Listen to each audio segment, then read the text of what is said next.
Broadcasting from the business capital of the world, this is the Podcast Business News Network. And welcome back. We've got somebody today that gives a lot of perspective. Love talking with her. Now, by trade, she essentially is an accountant, bookkeeper. She works with a lot of small businesses, service industries, um, construction, warehousing. She works with anybody, but by and large, that's a big part of what she does and has done.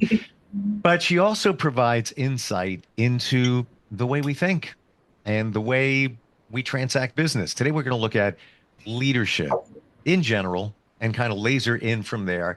Her company, and the name just fits her like so perfectly, Equilibrium Consultants. And she's Kat Scardaville, and she's back with us. How you doing today? Hi, how you doing?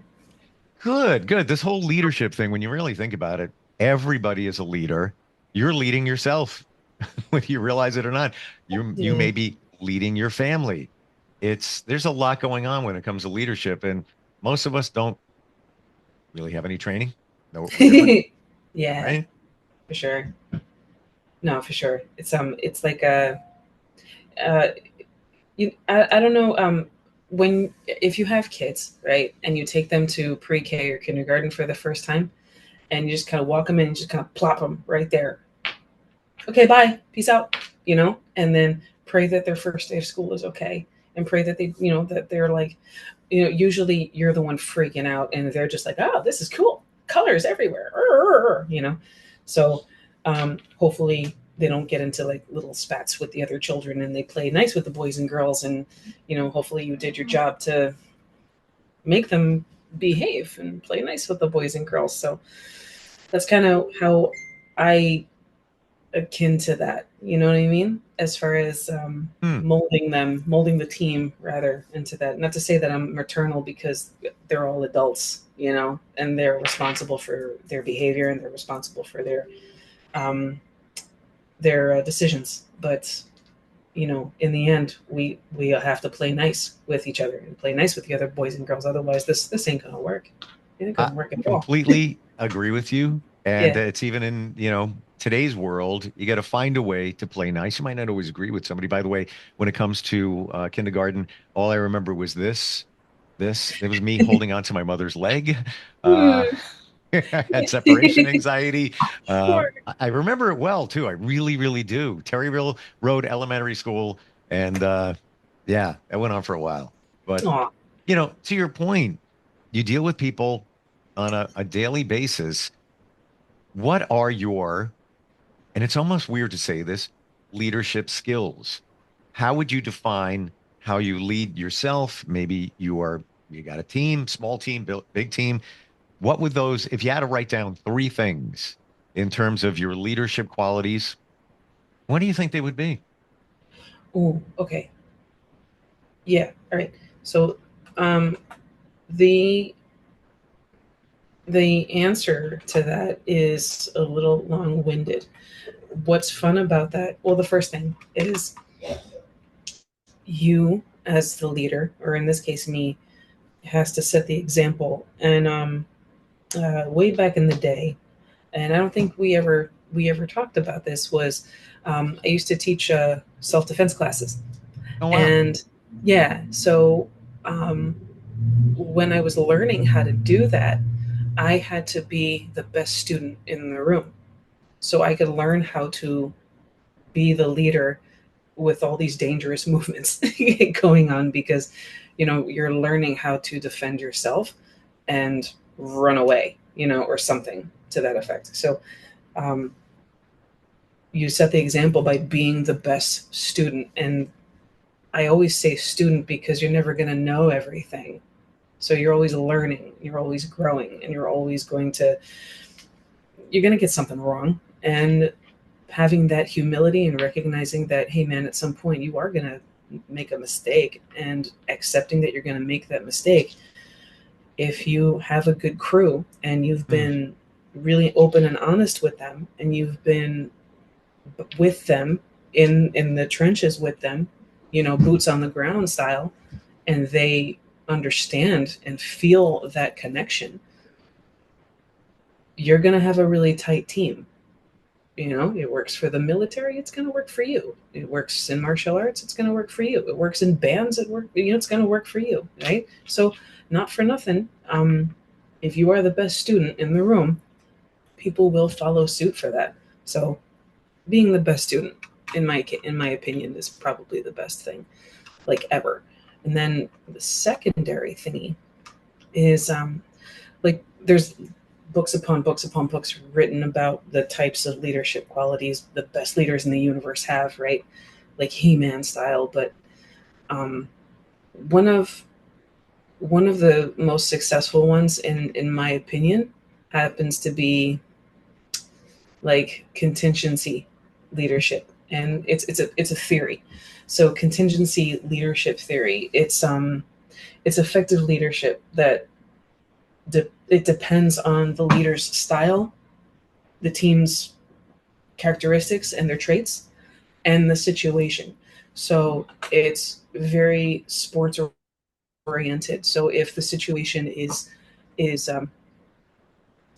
is one way, we adapt and we change and we evolve to accommodate with the needs of that situation, and so on and so forth. So it's not that we have to change ourselves. We're just learning what that situation needs and then evolve from there. It's got nothing to do with, no, you have to be this person now. It's got nothing to do with that. It's got to do with how do we make this better? And then in the long run, you become better too, and you learn a different skill set in the process. There's nothing wrong with that. And then probably the third one is I mean, this is, I don't know if this is like a good thing, but I think it brings out the best in people. And it's called great events theory. And it happens in crisis. It happens in like really bad situations, the worst case scenario type stuff. So in worst case scenario type stuff, the shyest person in the room could potentially be the strongest leader ever. You know, Hmm. I mean, when we look at major events in the world that are just potentially life changing for a group of people, you see some very interesting and extraordinary human beings do some pretty astounding stuff, and they were very like timid before, and then suddenly they were confronted with something really beyond their control, and they were tested, and that was what they needed to recognize Wow. their potential.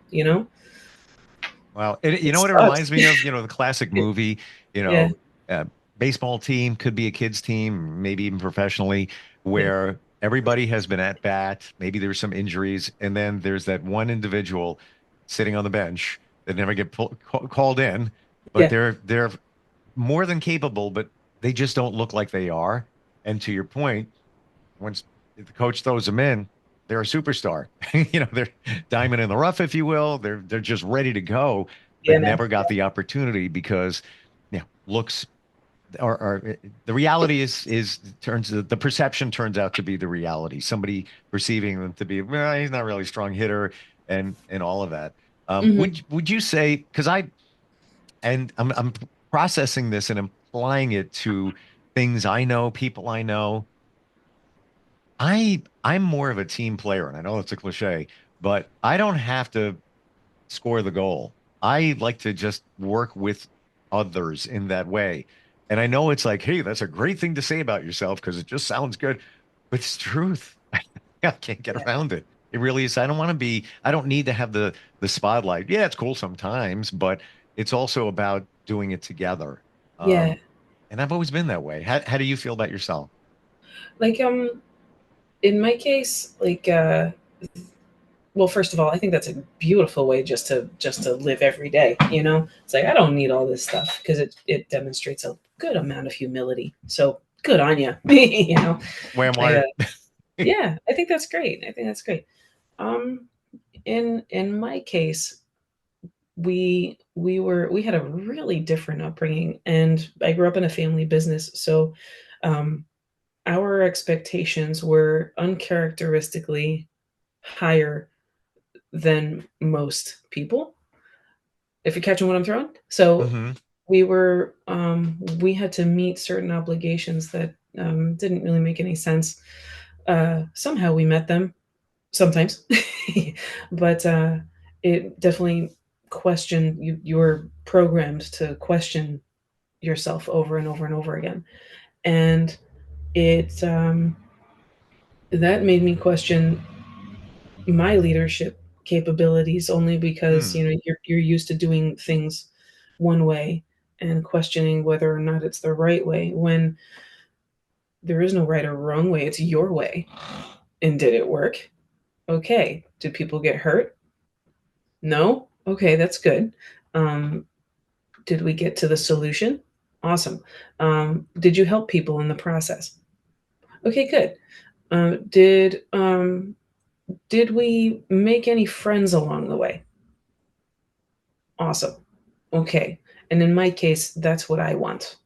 You know, I want to evolve and have some resources in the meantime, and um, make some cool pals along the way. So as far as like the leadership qualities are concerned, I learned growing up in a family business that I will always say thank you, and I will always be grateful, and I will always say to the people who I work with, even though I pay them, I say that I work with them, even though they know that I'm the boss. And I let them know that I'm the boss. But I also let them know that, look, you need something, I'm here. It's okay. Because I want to be approachable. But I also don't want to be taken advantage of. And they know that because, when they see the wall over, especially on this side, they're just like, okay, and Um, so I don't really have to say much. I just want them to feel comfortable and feel okay and feel like they can get work done, but also feel like they're a part of something bigger, because we got goals, man. We got plans. We got things we want to do, and I'm excited for them. And thankfully they're into it also. And I'm grateful. I'm just grateful that I got a lovely, wonderful team. Seriously. There's Like lots they're of lots of thoughts swirling in my head about that. great. Um, First off, many leaders will say that it's an open door policy. Come in, we can talk about anything, but many aren't genuine about that. And I've encountered those. And even in one position, one company that I worked for, I now work with them. Nice. Actually, I'm the client. There's now. Um, That's but awesome. in this one role, general manager's role, I I've seen three different people in that role. And the first one was just that, would say open door policy. You could talk about anything. Nobody ever wanted to go into his office. Everybody was intimidated. You were just like, oh, he wants me to meet with him at 2 o'clock today. I don't even know what this is going to be like. You had anxiety over Sure. it because he just he wasn't real. Oh, And it was all about himself. He ah, leaves somebody else in that role better, but still had that, uncomfortable edge. And it's just okay. as me. Everybody else would say it. Yeah. And then in the role now is somebody who you feel is fully transparent, who asks tons of questions. He'll admit, I don't know the answer. Tell me more. And you Yeah, yeah. feel like it's like a friend, Mhm. but it's also the leader, just a very different way of doing things. But I share that because many times we don't know what others are thinking about us in those capacities, and we may think that I'm the best. I'm people love me. I'm approachable. I'm a people person. Yeah, But yeah. might not be the actual case. Yeah, I had a dinner with my daughter yesterday, my oldest one, and we have Sunday sauce every Sunday. And uh, I have that exact thing with my children, that exact dynamic with my children, to such a degree that maybe they tell me too much. I don't know. Maybe like there are certain things where I'm like, dude, I don't need to know that, like for real. I don't, but hey, thank you for telling me. And then sometimes they're too direct and it's like, Mom, you're being this, that, and the other thing. So my parents would be like, you don't talk to your mother that way, and I kind of perceive it like, wait a second. This is okay. Maybe they could have like brought it down a bit, but at the same time, I'm grateful that they had the the nerve or the wherewithal or the whatever to voice their frustration out like that. I need to know. I need to know in order to make the place better. Okay. And then when they're finished, I have to tell them, okay, hold on. First off, change the tone a little bit. Thank you. Second, here's what I understand. And then I tell them what I understand. Does that sound right? Okay. So here's what I propose we do to fix it. All right, cool. And then we start to divvy out what the possible solutions are because they could agree, but at the same time they're also children.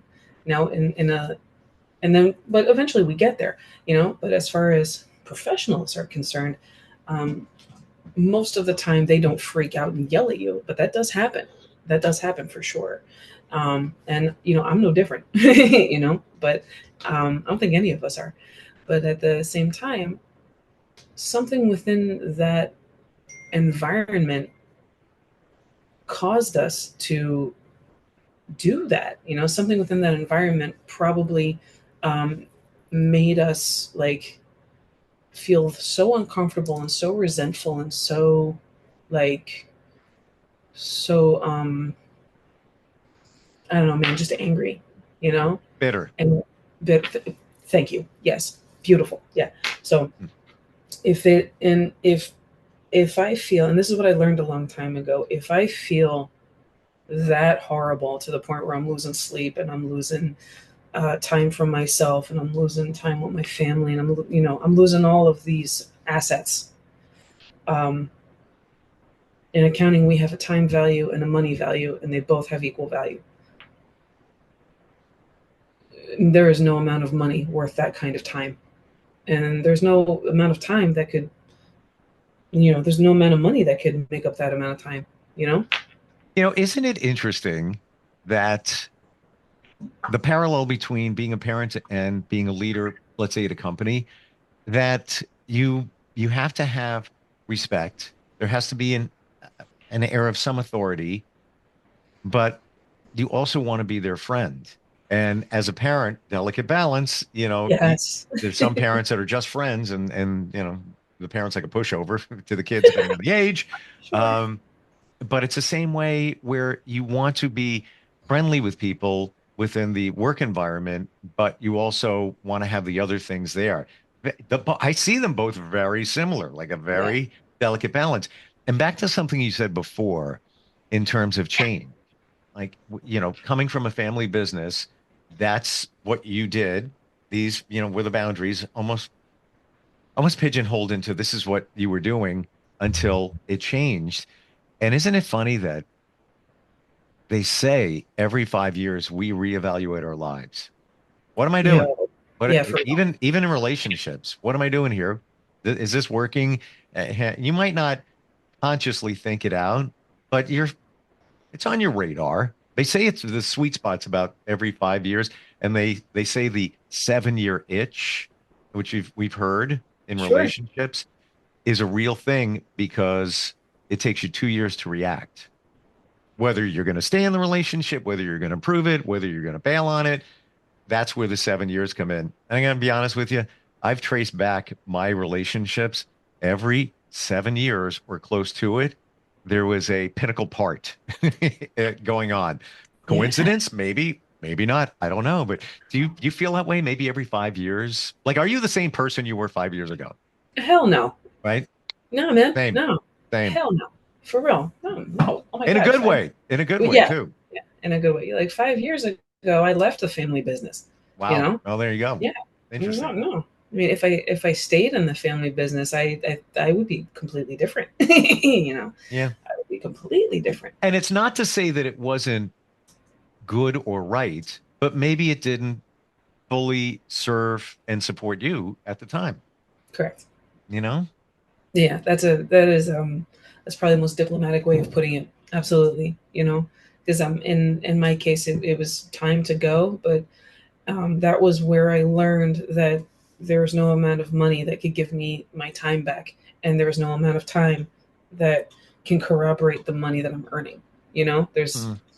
it's the value wasn't there, and the anxiety wasn't worth it.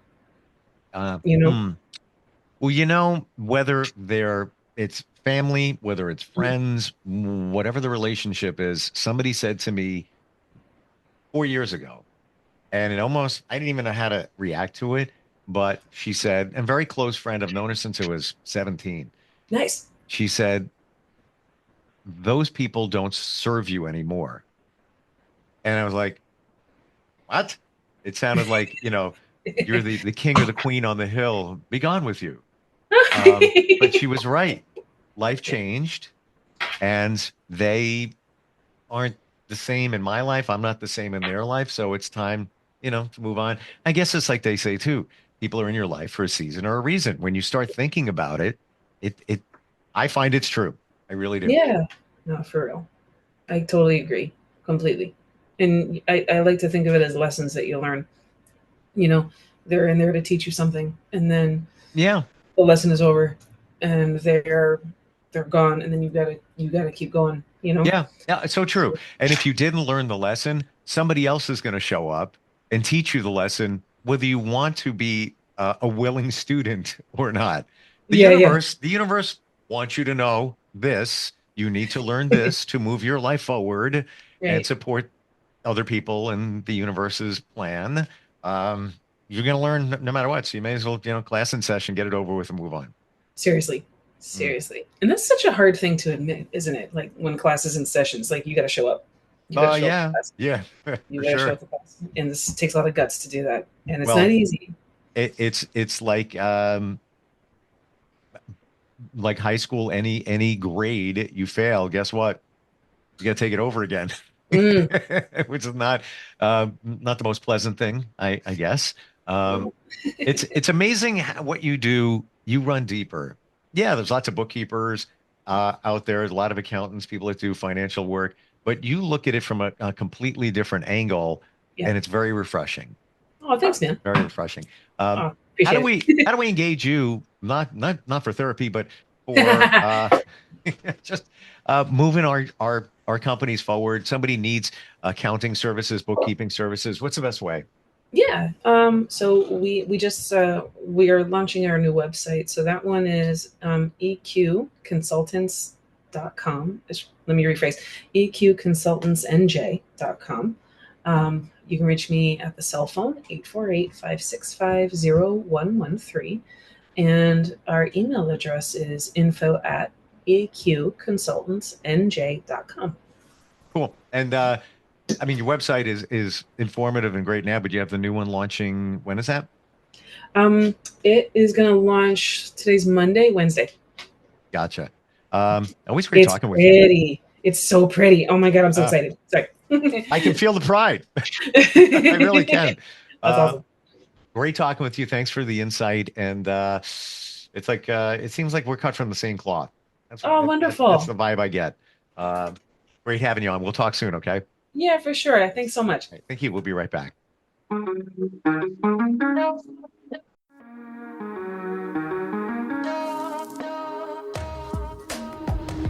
Broadcasting from the business capital of the world, this is the Podcast Business News Network.